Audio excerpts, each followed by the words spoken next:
bienvenidos a esta clase especial, esta masterclass en Sagrada Liturgia, la misa como nunca te la habían explicado. Mi nombre es Mauricio Pérez y estoy encantado de estar con ustedes y le agradezco a todos que se hayan dado el tiempo de venir a aprender sobre uno de los aspectos más importantes de toda nuestra fe, que es la Santa Misa. Vamos a misa al menos todos los domingos. Y la realidad es que suele ser una experiencia que no llena por completo, porque no entendemos por completo lo que sucede ante nuestros ojos, y porque tampoco comprendemos de qué manera debemos tomar parte de la Santa Misa. Y para colmo, hay muchas ocasiones en que tomamos parte de la Santa Misa y lo hacemos de formas equivocadas, que hemos aprendido mal.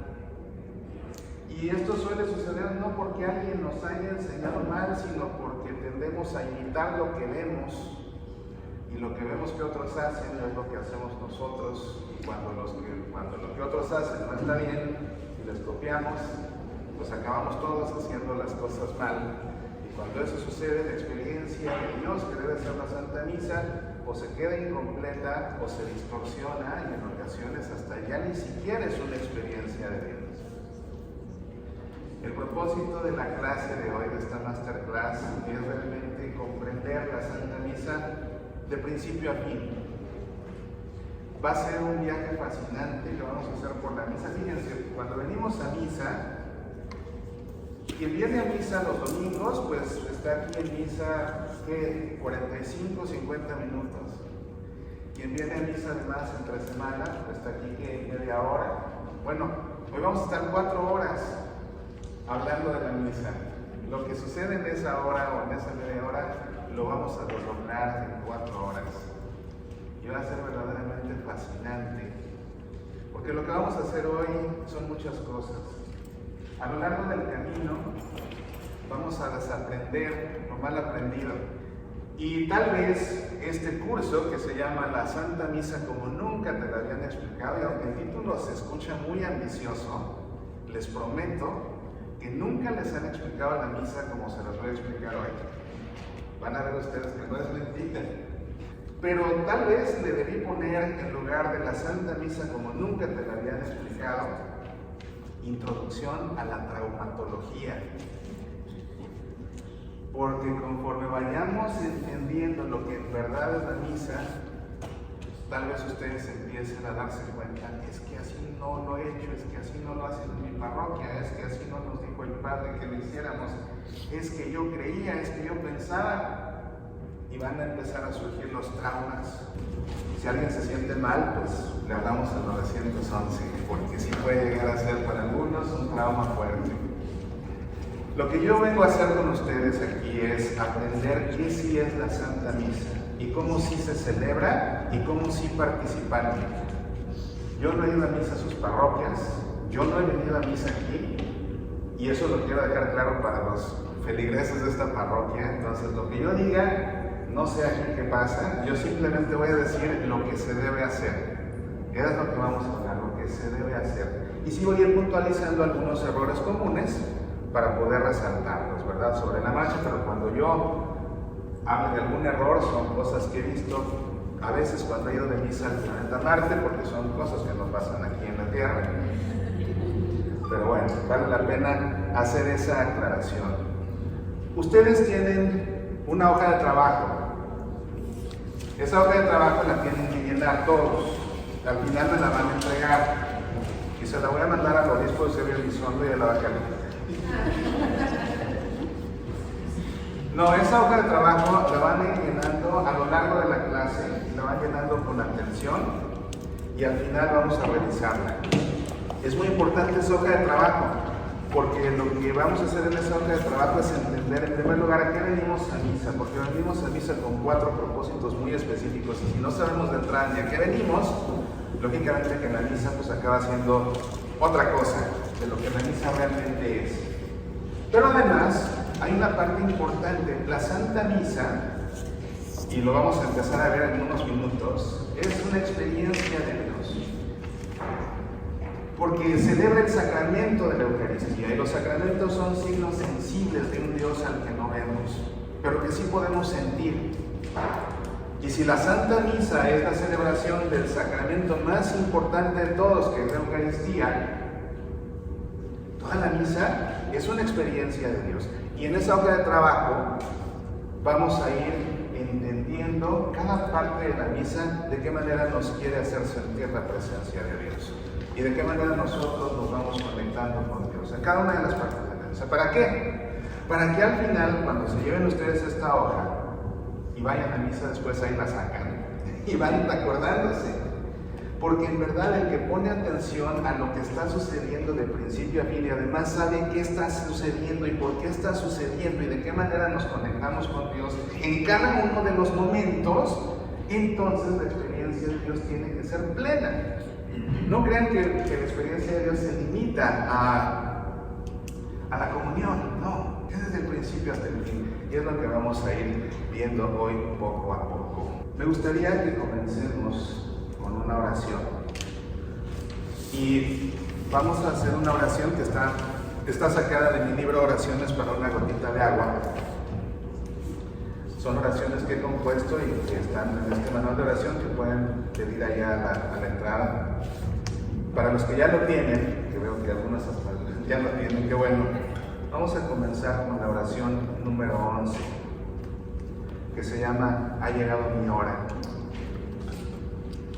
Vamos pues a comenzar en el nombre del Padre, y del Hijo, y del Espíritu Santo. Amén. Jesús vino a Galilea y proclamaba la buena noticia de Dios, diciendo: el tiempo se ha cumplido, el reino de Dios está cerca, conviértanse y crean en la buena noticia.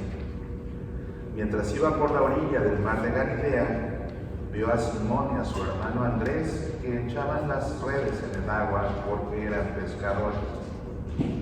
Jesús les dijo: síganme, yo los haré pescadores de hombres. Ha llegado mi hora.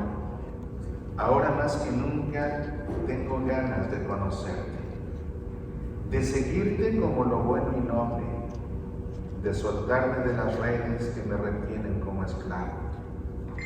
Deseo tanto encontrarte, Señor. No pases de largo al verme sentado en la vega del camino. Y si acaso no respondo, nunca dejes de insistir. Tal vez el ruido de la comodidad me impide saltar con rapidez a tu camino. Tal vez la seducción de lo que fácil no me deje escuchar la dulzura de tu voz. Tal vez mi mundo y mis caprichos me confunden y me hunden en un mar sin fondo, en una habitación sin más vida que lo efímero y fugaz, en una realidad que mañana no existirá más. Llámame, Señor, porque es mi hora, porque tengo miedo de que pases de largo y viéndome tan ocupado en lo mío, no quieras más contar conmigo. Porque tengo miedo de que ilusionado por todo lo que veo, no distinga lo grande que es tu reino. Porque tengo miedo de que atrapado en mis redes, no pueda soltarme a tiempo y ser libre contigo para siempre. Llámame, Señor, ahora más que nunca. Amén. En el nombre del Padre, del Hijo y del Espíritu Santo. Amén. Me gustaría que comencemos con este ejercicio que es sumamente importante. ¿Qué ven aquí?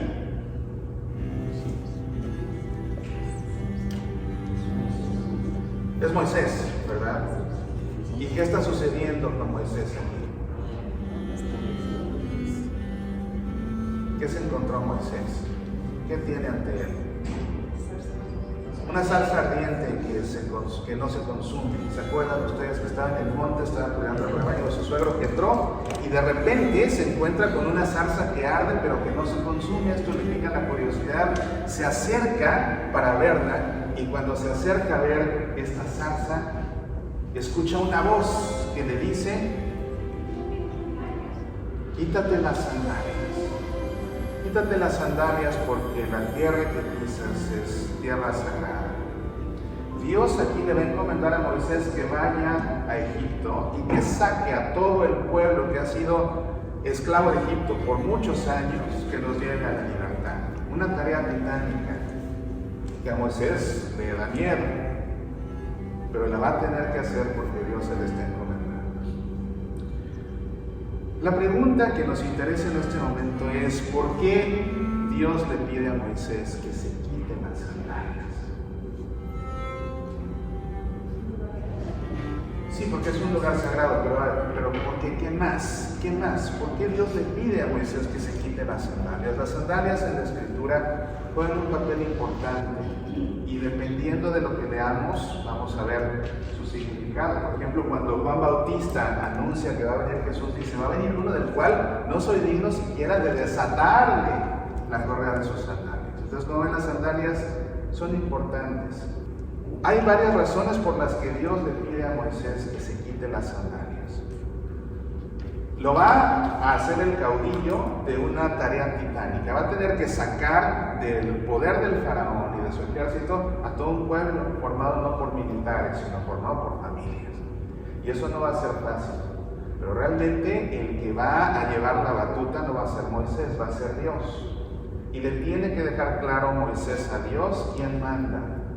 Entonces le dice que se quite las sandalias porque en ese tiempo, en las casas donde había esclavos, los dueños de las casas andaban con los pies calzados, pero los esclavos andaban con los pies descalzos. Al decirle quítate las sandalias, le está diciendo: tú eres mi esclavo, vas a hacer lo que yo te diga. Y esto es importante porque en el momento en que se te olvide y quieras mandar tú, vas a echar todo a perder. Y llegó a suceder en algunos momentos. Esa es la primera razón. Pero también es una realidad que cuando nosotros andamos con los pies calzados, caminamos con toda confianza. Sin embargo, el que anda descalzo, sobre todo en terreno pedregoso, cambia todo, anda inseguro, no se siente cómodo, titubea, no quiere pisar en falso, se siente inseguro a fin de cuentas. Y esa sensación de inseguridad implica que el que anda caminando descalzo se quiera aferrar de algo, aunque sea de un bastón. Dios necesita que Moisés se sienta inseguro para que aprenda Moisés a no depender del mismo, sino que se aferre de Dios y de los demás. Hay otra razón también. Dios le dice a Moisés que se quite las sandalias, porque Dios necesita que Moisés ponga los pies sobre la tierra y que se reconozca tal cual es, con todo lo bueno y con todo lo que hay por corregir, con toda su grandeza y con toda su debilidad. Es importante que Moisés ponga los pies sobre la tierra y que no se le olvide quién es. Si se siente muy incapaz, tiene que recordar que él puede. Si se siente demasiado capaz, tiene que recordar que también falla, se equivoca. Hay que poner los pies sobre la tierra. Y si ustedes quieren realmente que esta clase de hoy dé fruto, es importante que para empezar se quiten las sandalias. Es decir, que hagan a un lado todo aquello que les da seguridad. Era lo que quería Dios que hiciera Moisés, que se quitara aquello que le daba seguridad. ¿Qué es a ti lo que te da seguridad en este día? Tú lo sabes. Y al iniciar esta clase puede ser incluso que lo que te da seguridad sea que tú llevas muchos años siendo católico, que tú llevas muchos años sirviendo en tu parroquia, que llevas muchos años siendo lector, que llevas muchos años siendo sacristán, que llevas muchos años siendo el que coordina la liturgia en tu parroquia. Si quieres que esta clase tenga fruto, tienes que quitarte todo eso que te da seguridad. Dejarlo. Y dejar únicamente que sea Dios el que te guía. ¿Por qué esta clase? De hecho, esta clase es pues un paso más en muchos años en que me he dedicado a la formación litúrgica a través de mis diferentes programas y a través de diferentes cursos que he armado precisamente para compartir todo esto con todos los que se puedan. En tiempos del Papa San Juan Pablo II leí un libro del cardenal Joseph Ratzinger, ustedes saben quién es. Luego fue nuestro Papa Benedicto XVI, hoy nuestro Papa emérito, el más grande teólogo de nuestros tiempos.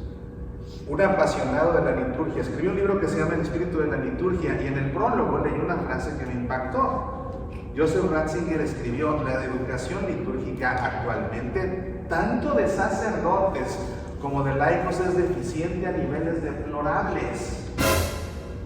Mucho falta por hacer. Y es la verdad. Cuando comience yo a explicar lo que sí, lo que no, y ustedes empiecen a brincar, y van a decir: ¿y por qué entonces en mi parroquia? Ahí está el porqué. Porque la formación litúrgica, y dice él, tanto de sacerdotes como de laicos, es deficiente a niveles deplorables.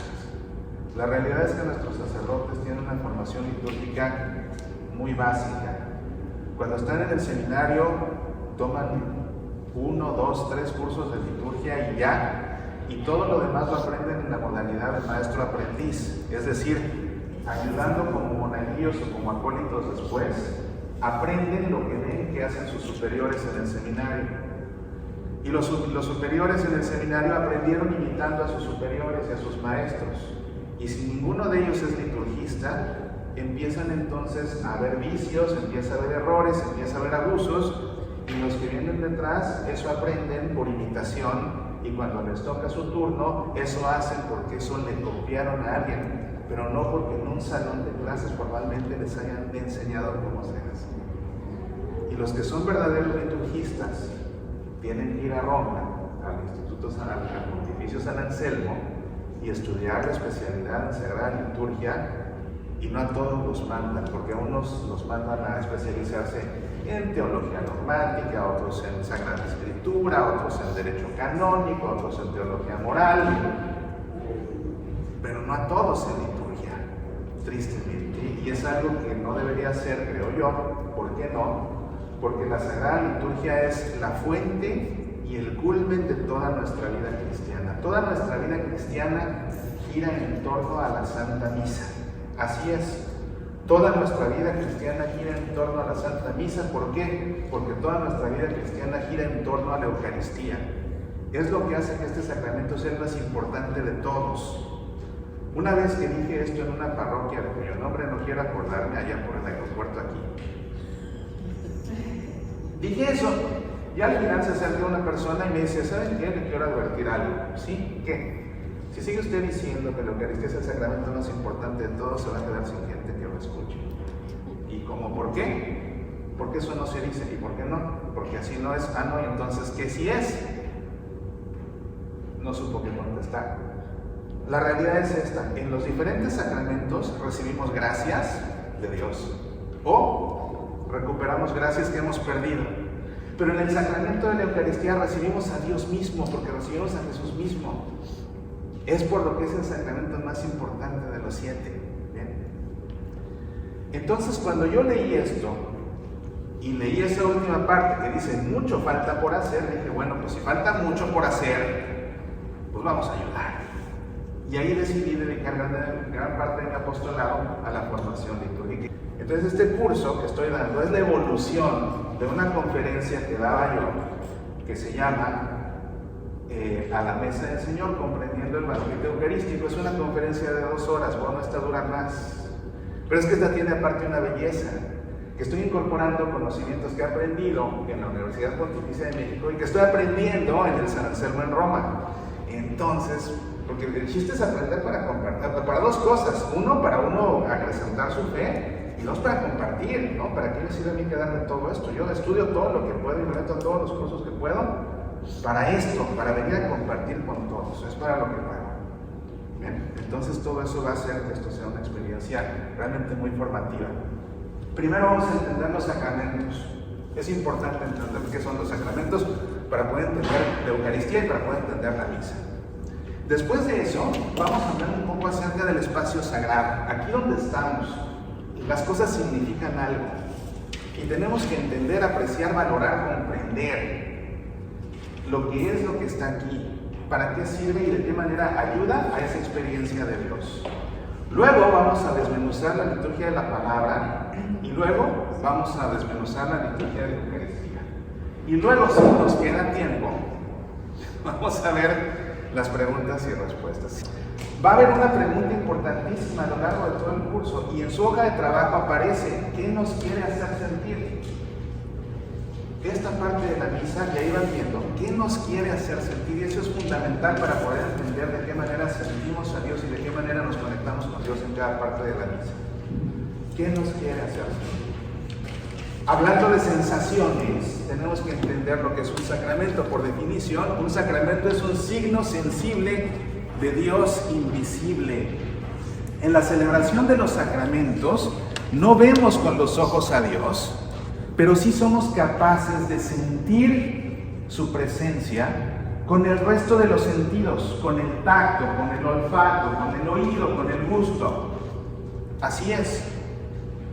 En el sacramento del bautismo, por ejemplo, cuando somos bautizados no vemos al Padre, al Hijo y al Espíritu Santo, no nos vemos, pero con el sentido del tacto sentimos el agua bendita que recorre nuestra piel. Lo sentimos aunque no lo veamos, ¿se dan cuenta? Signos sensibles de Dios invisible.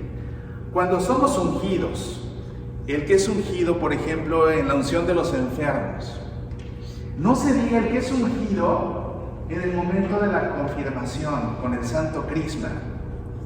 El que es ungido con el Santo Crisma, con el sentido del olfato, es capaz de percibir el aroma de Dios, la fragancia de Dios. Aquí está el óleo de los enfermos, el óleo de los catecúmenos y el Santo Crisma. Este Santo Crisma que consagra el obispo, los otros dos aceites son bendecidos. En la misa crismal, el obispo bendice el óleo de los enfermos y bendice el óleo de los catecúmenos. Este lo consagra. El Santo Crisma es en esencia aceite de oliva con perfume de nardo, con perfume de rosas. Entonces la fragancia es exquisita. No hay un aroma más delicioso sobre la faz de la tierra que la fragancia del Santo Crisma. Cuando el obispo nos unge en el momento que somos confirmados, con el sentido del olfato, percibimos la presencia de ese Espíritu Santo que nos está ungiendo. Aunque no lo veamos, ¿se dan cuenta ustedes de esto? Me estoy desplazando aquí con toda libertad y esto tiene que quedar claro porque pedí que llevaran a reposar al Santísimo Sacramento, precisamente para poder moverme sin estar haciendo una reflexión cada vez que pasara o sin tener que estar arrinconado por allá, porque pues voy a enseñarles cuando hablemos del espacio sagrado y la liturgia de la palabra van a estar por acá. Pero sí que de hecho cuando doy una clase, una conferencia, siempre pido que no sea en una iglesia. Y si no queda más que dar en la iglesia, siempre pido en las parroquias que retiren precisamente al Santísimo para poder desplazarme con toda la libertad y el respeto, ¿verdad? Bueno, en el sacramento de el orden sacerdotal, el sacerdote no ve a Cristo que lo está ordenando, pero en su frente, con el sentido del tacto, siente las manos del obispo que le está imponiendo las manos. Un obispo que cuando lo ordenaron, otro obispo le impuso las manos y sintió en su frente esas manos. Ese mismo obispo cuando lo ordenaron, sintió en su frente las manos de otro obispo, que cuando lo ordenaron sintió en su frente las manos de otro obispo, y así sucesivamente hasta llegar a los apóstoles de Cristo Jesús. En el sacramento del amor, cuando estamos enamorados, solemos decirle a nuestra amada, al oído, ¿sabes qué? Te quiero por todos los días de mi vida. Hasta que llega un momento en que por gracia de Dios esa promesa se convierte en sacramento. Y con la boca hacemos una promesa. 3 promesas de hecho. Si se las saben, ¿verdad? Los casados. Yo prometo serte fiel en lo próspero y en lo adverso, en la salud y en la enfermedad, y amarte y respetarte por todos los días de mi vida. Y sale la promesa, ¿verdad? Yo te acepto a ti como mi esposa y prometo serte fiel en lo próximo. Donde cuidado con la fidelidad. La fidelidad es mucho más que no traicionar. La palabra fidelidad en latín viene de la palabra latina fides. Y la palabra latina fides significa confianza. De hecho, la palabra fides también se traduce como fe. Tener fe significa confiar. Cuando digo que tengo fe en Dios, significa que confío en Él, no que creo que existe. Eso no es tener fe. Dice Santiago en su epístola que hasta el diablo cree que Dios existe y no tiene fe. Tener fe significa confiar. Cuando yo hago el voto de fidelidad, significa confío en ti, no importa qué, confío en ti, no importa qué, sigo confiando en ti. Ese es el voto de fidelidad matrimonial.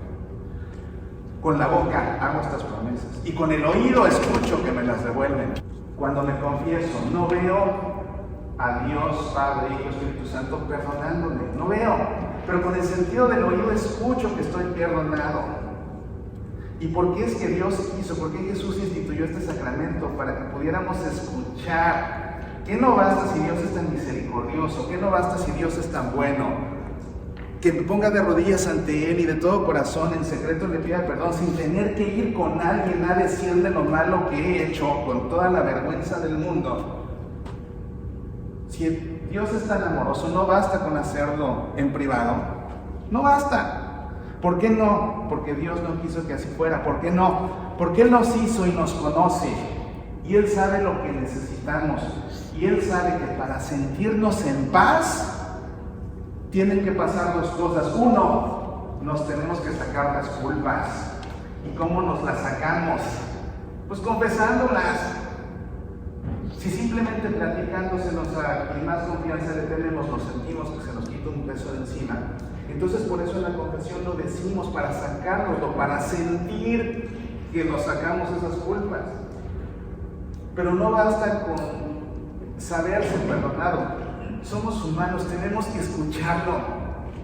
Cuando alguien tiene un conflicto con su pareja y le pide perdón, lo peor que le puede pasar es que le aplique la ley del hielo y se quede callada y no diga nada. Digo, no estoy hablando de ustedes, estoy hablando de algo que me contaron un chisme un día. Así le pasó a un tipo que no se sentía tranquilo. Y el tipo se fue a trabajar y no podía trabajar porque estaba con la cosa de que pues es que le pedí perdón y me ignoró, no me quiso ni contestar. Más adelante le llamó a la esposa. Y la esposa, ¿qué quieres? No, mi vida, pues es que mira, sí reconozco que me equivoqué, no debía hacer lo que hice, no debía decirte lo que dije, por favor, perdona. En el momento en que la esposa le dijo a este tipo, ya no pasa nada, olvídalo. En ese momento se le quitó el peso de encima, hasta que escuchó que estaba siendo perdonado. Por eso Dios quiere que nos confesemos, no solo para que nos saquemos con la confesión lo que tenemos dentro, sino para que escuchemos y nos quede clarísimo que sí nos perdonó. ¿Ven la diferencia? Signos sensibles de que Dios ahí está. Lo podemos sentir aunque no lo veamos. ¿Y por qué no deja que lo veamos? Porque no solo somos cuerpo, y también tenemos fe. En Emaús, en el camino de Emaús, con esos dos que iban todos decepcionados a Emaús, está con ellos y todo. En el momento en que reconocen que es Jesús cuando parte el pan, es decir, cuando celebra la Eucaristía, se desvanece. No se va, se desvanece de su vista. ¿Por qué? Porque ya saben que con su fe son capaces de entender que ella está presente. Y por eso esos dos en ese momento salen corriendo de regreso donde los otros a decirles, ¿qué creen? Lo vimos. ¿Dónde? Vamos a partir el pan y ahí está. Y precisamente en el sacramento de la Eucaristía no vemos a Jesús, pero con el sentido del gusto paladeamos la hostia consagrada, paladeamos el vino consagrado, que no es otra cosa sino su cuerpo y su sangre. Los sacramentos son pues signos sensibles, percibimos con los sentidos a ese Dios al que no podemos ver. Entonces, la Santa Misa también, siendo la celebración de la Eucaristía, es un signo sensible. Y para poder sentir la presencia de Dios, tenemos muchas cosas. Lo que decimos, nuestras posturas, nuestros gestos, nuestras palabras, nuestros silencios. Todo está fríamente calculado para hacer de la misa el culto a Dios por excelencia y la experiencia de Dios más plena. No hay culto a Dios más grande que el que le damos en la Santa Misa. Y no hay experiencia de Dios más plena que la que tenemos en la Santa Misa, por muchos rosarios que se rezan, por muchas hojas de la Biblia que se lean con toda devoción, por muchas horas incluso en la capilla de adoración ante el Santísimo. Nada le llega a la experiencia de Dios que es la Santa Misa, donde lo podemos percibir por completo, ¿verdad? Así que vamos pues ahora sí a entrar a lo que ustedes vinieron, a comprender la Santa Misa. Pero esto era necesario, era un paso necesario. ¿A qué vamos a misa? Yo les decía que si no sabemos de a qué vamos, pues entonces, ¿a qué vamos? ¿No? Tomen su hoja de trabajo, porque ahí viene la primera parte que tiene que ir resolviendo. Vamos a misa con 4 propósitos: el fin latréutico, el fin eucarístico, el fin propiciatorio, que también se llama expiatorio, y el fin impetratorio. Latréutico, eucarístico, propiciatorio, impetratorio. Venimos a misa, primero que nada, a adorar a Dios. A adorar a Dios. Latréutico, adorar a Dios. De latría, que significa adoración. Acuérdense del culto que tenemos a Dios, latría, que significa adoración, a los santos dulía, que significa veneración, a la Virgen María, hiperdulía, un culto de veneración por encima del resto de los santos, porque la Virgen María es madre de Dios. ¿Sí sabían eso, no? Latría, adoración a Dios; dulía, veneración a los santos; hiperdulía, veneración a la Virgen por encima de los santos. Bueno, de esa latría viene este fin latréutico. Venimos a misa a adorar a Dios. Eucarístico. Venimos a misa a hacer una acción de gracias. El sentido propiciatorio. Venimos a misa a ofrecerle a Dios un sacrificio. ¿Qué sacrificio le ofrecemos? Se van a sorprender. Y finalmente venimos a misa a pedirle a Dios, a pedirle lo que necesitamos y a pedirle el perdón que necesitamos entre las cosas que necesitamos. A eso venimos a misa, a esas 4 cosas. Y si ustedes se fijan, dicen adoración a Dios, darle gracias a Dios, ofrecerle un sacrificio a Dios y pedirle a Dios. Cuando esto no se entiende y no me queda claro que la misa es hacia arriba, todo es hacia arriba: adorar a Dios, darle gracias a Dios, ofrecerle un sacrificio a Dios, pedirle a Dios. Cuando no entiendo eso, en lugar de hacer la misa un culto a Dios, empiezo a hacer la misa un culto a los demás. Y es entonces cuando viene, vamos a darle un aplauso a la señora que donó las flores. Acaba la misa y al coro, por sistema. ¿Por qué? ¿Por qué al coro? ¿Qué vienen a oír al coro? Entonces, ¿por qué le aplauden? Me voy a empezar a enojar. Creo que fui claro con esto. Y aquí queda claro. Al coro no se le aplaude, el coro no viene a dar un show. ¿Quieren aplaudir al coro? Espérense a Navidad, hagan un concierto de Navidad en el salón parroquial y cuando acaben cada villancico le aplauden todo lo que quieran, le avientan rosas si quieren. Ahí sí. En la misa, no. Muchísimas gracias. Ni al coro, ni a las señoras de las flores, ni al que dé el testimonio, que aparte la misa no es para dar testimonios, no, es a Dios. Para poder entender la misa necesitamos entender los libros litúrgicos que se emplean, que son muchísimos. Aquí solamente vamos a hablar de unos muy poquitos esenciales. En primer lugar, el misal romano, uno que abajo les enseño. ¿Por qué es importante el misal? El misal contiene los ritos, contiene todo el orden de la misa, todo lo que vamos celebrando. Y en el misal ustedes se van a encontrar notas en tinta roja. Esas notas en tinta roja se llaman rúbricas. Y esas rúbricas son indicaciones de cómo se tiene que ir celebrando. Más bien, mejor dicho, son indicaciones de lo que se tiene que ir haciendo al celebrar la misa.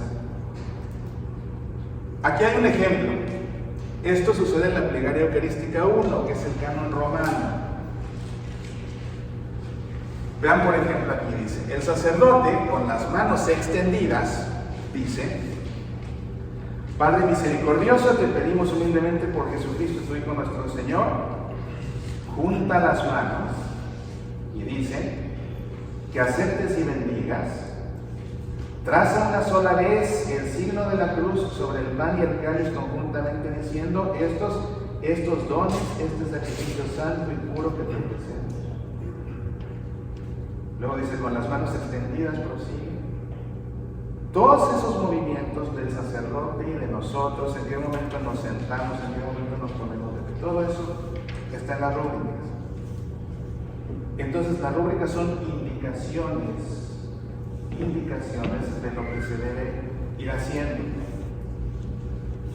Esas son ya las normas litúrgicas, no son recomendaciones, son indicaciones. Lo que dicen las rúbricas se hace, y si no lo dice, no se hace. Las rúbricas no prohíben, indican lo que se tiene que hacer.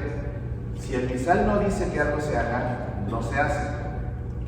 Pues es que el misal no dice, pero el Padre me dijo que lo haga.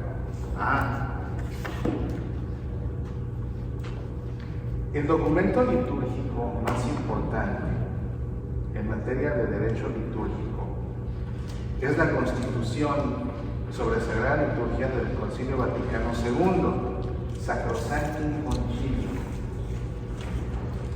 Y en ella pueden ver ustedes en el numeral 22, parágrafo 3, que dice así: nadie, aunque sea sacerdote, añada, quite o cambie alguna cosa por iniciativa propia en la liturgia.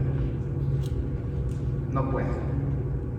La autoridad plena sobre la misa la tiene la Santa Sede, la tiene el Vaticano, la tiene el Papa, por concesión de Dios, como sucesor de San Pedro, y los obispos como sucesores de los apóstoles, de manera que hay aspectos de la liturgia sobre los cuales un obispo tiene autoridad en su diócesis. Por ejemplo, que es pandemia y que el obispo indica que durante la pandemia solo se puede distribuir la comunión en la mano. Él tiene la autoridad para hacerlo. Hay algunos aspectos que quien tiene la autoridad es no el obispo, sino la conferencia episcopal de un país, y solo con la autorización de Roma. Por ejemplo, la forma del saludo de paz. El saludo de paz no se puede cambiar por nadie. En Estados Unidos y en México, el saludo de paz está normado, y el saludo de paz se intercambia entre los fieles con un apretón de manos. Hay países donde es un abrazo, en algunos es incluso un abrazo y un beso. Hay países de Asia donde es una inclinación, como en China, por ejemplo, en Japón. Pero aquí es un apretón de manos, ¿verdad? Y en la pandemia, hay lugares en Marte, aquí no, pero en Marte, yo he visto, tengo un telescopio y ahí veo lo que pasa en las misas en Marte, que por la pandemia, lo que hace la gente para darse la paz, porque se tienen miedo de tocarse, es que entonces adoptaron el saludo hindú, ¿verdad? Y le hacen así. ¿Qué le pasa? No somos hindúes, es un apretón de manos. Si se quisiera que el saludo fuera el namasté de los hindúes, así, para poder hacer eso, no el padre de aquí, y mucho menos los laicos, ni el padre, ni el obispo, la USCCB, la Conferencia de Obispos de Estados Unidos, hubieran tenido que escribir a la Congregación para el Culto y Disciplina de los Sacramentos a Roma y decir: queremos pedir permiso de que durante la pandemia, en lugar del apretón de manos, los fieles se hagan el namasté hindú. Y solo si en Roma les dan permiso, entonces se hace. Si no, no se puede. Y dice ahí, nadie está facultado para cambiar, ni el sacerdote ni los fieles. Yo sé que eso no pasa en su parroquia, el martes desde con mi telescopio ve todo lo que sucede. Bueno, les voy a platicar mucho de lo que he visto en Marte porque es interesante el chisme, ¿no?, de lo que pasa por allá. Bueno, estas son las rúbricas, pues. Otro documento muy importante es la Instrucción General del Misal Romano. Suele aparecer impreso adelante del misal, pero también se vende como un libro separado. Y también ustedes lo pueden encontrar en el Vaticano. Si ustedes le ponen ahí en su buscador favorito, Vaticano, Instrucción General del Misal Romano, lo pueden ahí ver toditito.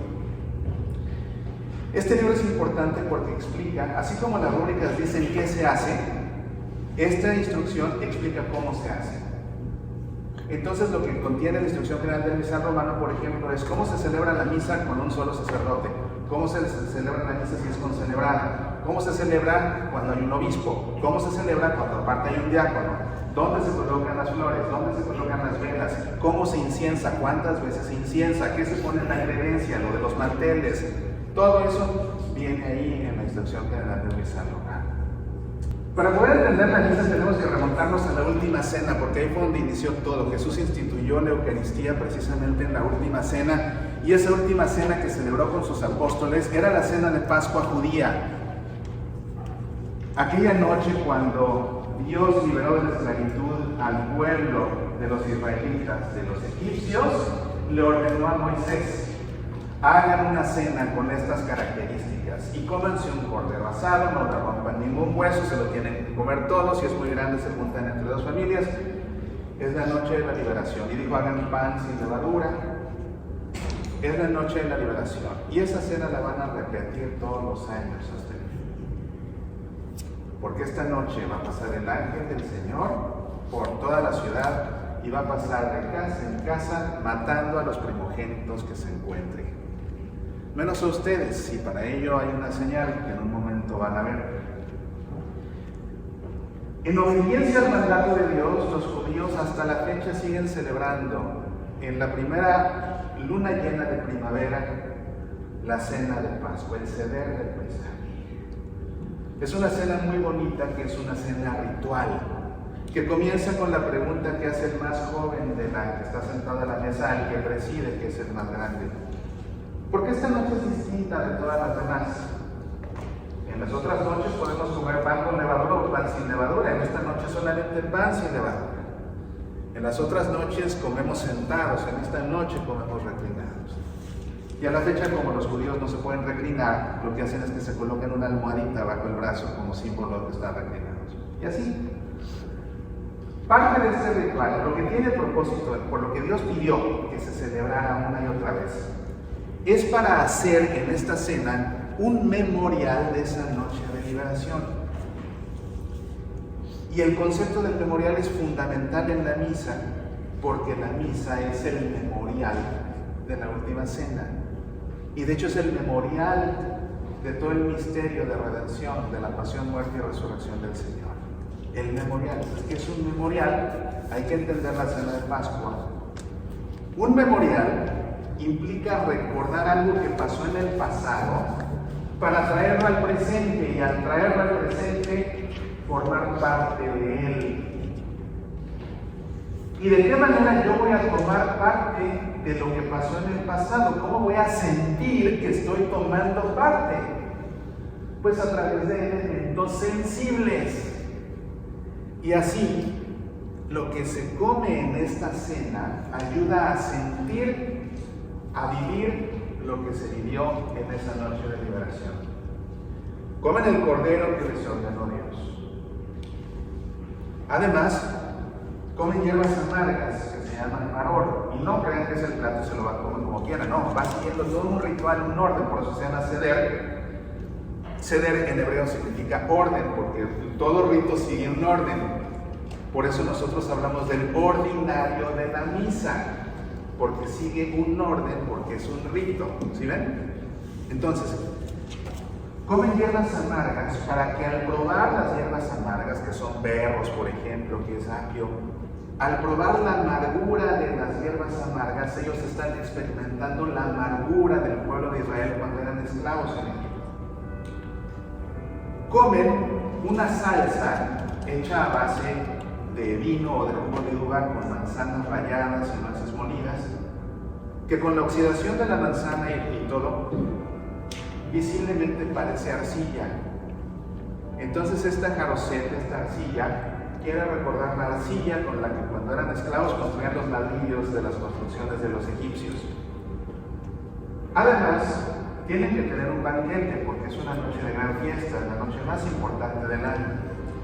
Pero hubo un tiempo en que el pueblo de Israel era sumamente pobre y no tenía dinero para comer un banquete. Entonces las autoridades religiosas permitieron que comiendo un huevo cocido se cumplía con el requisito de comer el banquete. Ese es el huevo de Pascua original.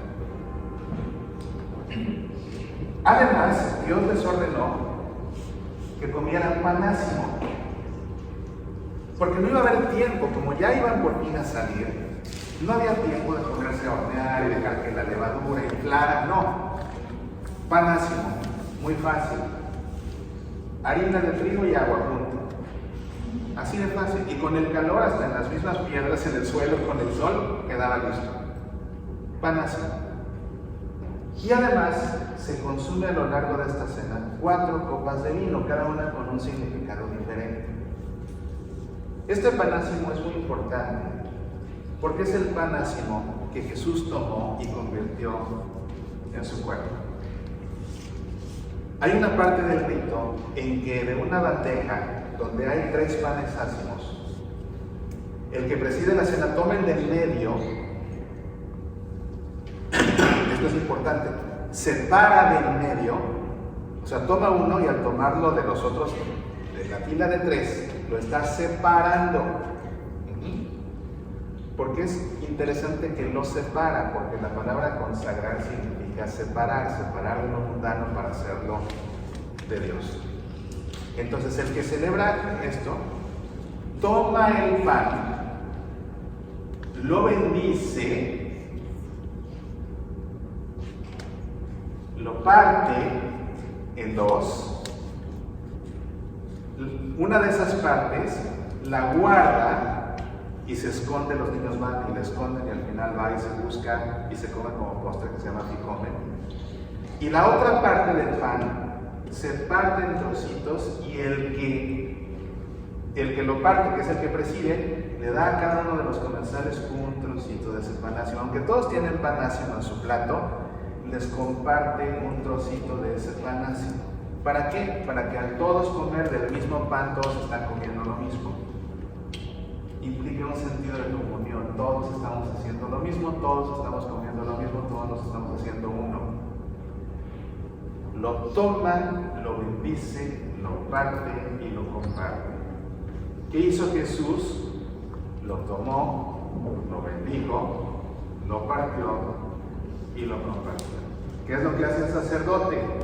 Lo toma, lo bendice, lo parte y lo comparte. Y Jesús le dio a todo el mundo el pedacito de panásimo, no en la boca, en la mano, porque así es como hacían los judíos y ellos eran judíos, y así es como se hace en la cena de Pascua y era la cena de Pascua, que Jesús le está dando un nuevo significado. Entonces, la comunión se instituyó en la mano. Y cuando vemos los textos en griego, que son los originales de los evangelios sinópticos, Mateo, Marcos y Lucas, y de la primera carta a los Corintios, que es donde aparece el relato de la institución de la Eucaristía, todos ellos coinciden en esos textos originales en griego. El mandato que les da Jesús es lávete fage. En griego, lávete fage. Fágete, comer. Lávete es el imperativo del verbo lavado, que significa tomar con la mano. Jesús les dijo, tomen con la mano o reciban en su mano y cómanselo. Entonces, esto lo aclaro para dejar claro que la comunión en la mano no tiene nada de sacrílego. Si alguien les dice que es sacrílego, es porque ni sabe de liturgia, ni sabe de Biblia, ni sabe de historia, ni sabe de nada. Es un escrupuloso. Así le instituyó Jesús. Y la comunión se dio en la mano por 9 siglos. Después de 9 siglos, a los primeros 9 siglos, se podía usar en la misa pan sin levadura, pan ácimo, o pan con levadura. Entonces, cuando se usaba pan con levadura, se cortaba en trocitos y era muy complicado. O sea, lo más fácil era dar la comunión ¿dónde? Pues en la mano. Cuando es un trozo de pan es más fácil, porque si te lo meten en la boca, pues es más difícil. ¿Cómo te lo meto? Me chupas todo, y luego chupado le doy el que sí. Pues sí, o sea, lo práctico era en la mano. Después de 9 siglos, en el rito latino, la iglesia, en el rito latino, no en los ritos orientales, en el rito latino la iglesia decide, vamos a usar únicamente pan ácimo, como el que consagró Jesús, como el que se usaba siguiendo la tradición de la cena de Pascua, únicamente pan ácimo. Es entonces cuando surgen las hostias, porque ni modo de hacer un panezote y romperlo en 1000 pedazos, entonces es cuando surgen las hostias, hasta el siglo IX. Ese pan sin levadura, esas hostias, ahí sí es más fácil distribuirlo en la boca, porque se pega la lengua con facilidad. Y fue donde entonces cambió la norma para que se recibiera la comunión en la boca a partir del siglo IX. En la actualidad, y lo pueden ver en la Instrucción General del Fiscal Romano, está permitida la comunión en la boca o en la mano. ¿Quién decide? El que comulga. Pero, si el obispo da una indicación, como hijos obedientes de la iglesia, porque nosotros no mandamos, hacemos lo que nos indique el obispo. Entonces, si en tiempo de pandemia el obispo dice solo en la mano, pues solo en la mano. Y al rato vamos a ver cómo se comulga en la mano con corrección. Pero es importante entender los orígenes de todo para no estar con cosas ni con escrúpulos. A Jesús no le da escrúpulo entrar a nosotros. Somos nosotros los que inventamos todo tipo de escrúpulos. Bueno, el pan ácimo. Y luego, las 4 copas de vino. De estas 4 copas de vino, la tercera fue la que Jesús convirtió en su cuerpo, en su sangre. Esta copa es la nueva alianza en mi sangre. Pero en la última cena no vemos ninguna referencia al Cordero, y el Cordero era el elemento central de la cena de Pascua. ¿Por qué no se menciona el Cordero en la última cena de Jesús? ¿Cuál era el propósito del Cordero? Iba a pasar el ángel del Señor exterminando a todos los primogénitos. Pero para saber que en una casa habitaba una familia del pueblo de Dios, con la sangre de ese Cordero iban a poner una marca en la entrada. Y entonces así al pasar el ángel del Señor, cuando veía una puerta marcada con la sangre del Cordero, se iba a pasar de largo. Pasar de largo en hebreo se dice Pesaj, que traducido se dice Pascua. Pascua significa pasar de largo, por eso en inglés le dicen Passover. Esta sangre del Cordero lo salvó de la muerte en esa noche. Esa sangre del Cordero nos salvó de la muerte en esta noche, pero Jesús, al entrar en comunión con nosotros y después ir a morir en la cruz, Jesús es el Cordero de Dios por excelencia, porque la sangre que Él va a derramar en la cruz no nos va a salvar de la muerte una noche, nos va a salvar de la muerte eterna. De manera que Jesús es el Cordero de Dios por excelencia. Y por eso no se menciona el Cordero en la noche de Pascua de Jesús, en la última cena, porque Jesús mismo es el Cordero. Además se les da como alimento, porque Él mismo les dice, tomen y coman, esto es mi cuerpo. Se van a comer al Cordero, sí va a haber Cordero en esta cena de Pascua, pero el Cordero por excelencia, que soy yo. Soy el Cordero por excelencia porque mi sangre derramada los va a salvar de la muerte eterna. Este es el Cordero de Dios que quita el pecado del mundo, dice el sacerdote, ¿no es cierto? Y por eso nos ponemos de rodillas. Bueno, ¿cómo se celebra la misa? Esto incluso lo pueden ver en el Catecismo de la Iglesia Católica. Ahí están los numerales, del 1348 al 1355 viene descrito el orden de la misa. Tienen 2 opciones, o leen el catecismo, esos numerales, ¿no? O, opción número 2,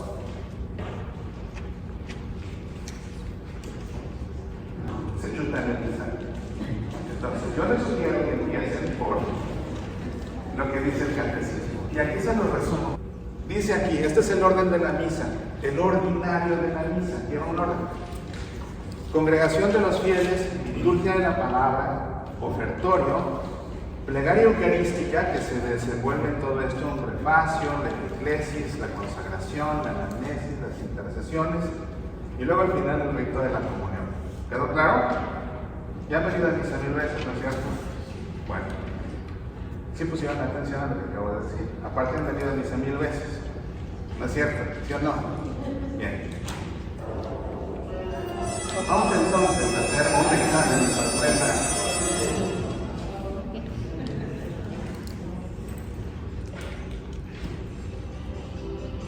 ¿Cómo inicia la Santa Misa? ¿Qué nos quiere decir? Digo, lo puse hace un ratito, ¿no? ¿Sí vieron lo que ahí salió? Y viene la misa todos los domingos, ¿no? Pues ¿cómo empieza la misa?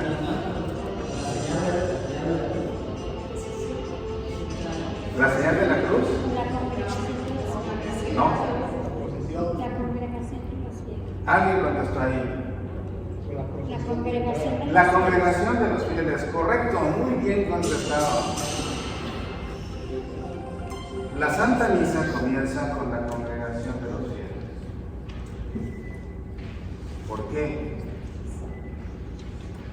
Fíjense que es importante tener claro que nos estamos congregando. No es un culto personal, ¿eh? Jesús bien pudo haber dicho, ¿saben qué? Pues así como está el Santo de los Santos en el Templo de Jerusalén, ahora lo que van a hacer es esto: van a construir tabernáculos, un montón de tabernáculos, y ahí que la gente entre a solas, y ahí entrando a solas, y pues ahí les ponen una Biblia que lean la palabra, unas oraciones que recen, y luego que pase un sacerdote tabernáculo por tabernáculo y le dé la comunión a cada quien en privado. Eso pudo haber hecho, ¿no? Así rezaban los judíos a solas. Por eso es por lo que los hombres usan el talit, ese manto que usan, es para envolverse, para encerrarse y rezar a solas, para eso es. Jesús mismo decía: ustedes cuando recen vayan a su habitación y enciérrense bajo llave, ¿no? ¿Se acuerdan? Pudo haberlo hecho así, un acto privado, pero no quiso que fuera un acto privado, no quiso que fuera un acto personal, quiso que fuera un acto de la iglesia, porque toda la iglesia es el cuerpo de Cristo. Entonces es importante que nos congreguemos, y es importante tener claro que venimos no como individuos, venimos a formar parte de una comunidad. Cuando eso no queda claro, empieza a haber pleitos hasta en las bancas, y sucede. Es importante tener claro esto. ¿A qué nos juntamos cuando nos juntamos? ¿Para qué nos juntamos? Nos juntamos para compartir.